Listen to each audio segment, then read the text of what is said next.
اس لیے ہمیں کوشش کرنی چاہیے کہ جب بھی ہم بات کریں سنبھل کر بات کریں اور اپنے دماغ کو حاضر کریں کہ میں بات کرنے لگا ہوں. جب تک آئیڈیا ہمارے دل میں ہے ہمیں فکر نہیں ہونی چاہیے. جو ہی کوئی بات ہمارے زبان پہ آ جاتی ہے اور وہ نکل جاتی ہے, آپ اس وقت جو ہے صورتحال بدلنے میں آ جاتے ہیں اور آپ پھر دوسروں کے رحم و کرم پہ ہو جاتے ہیں. کیونکہ لوگ تو یہی انتظار کرتے ہیں کہ منہ سے کوئی بات نکلے اور اس کو میں کیچ کر کے اور اس کو آگے منتقل کیا جائے اور آپ کی شخصیت کا تعین کروایا جائے. اور اچھی بات یہی ہے کہ ہم زیادہ تر خاموشی میں رہیں.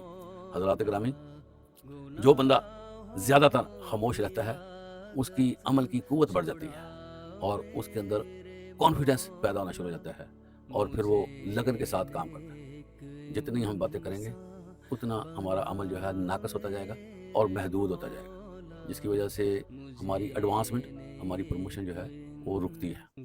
اس لیے بہترین عمل کہ بندہ کام کرے نہ کہ باتیں کرے.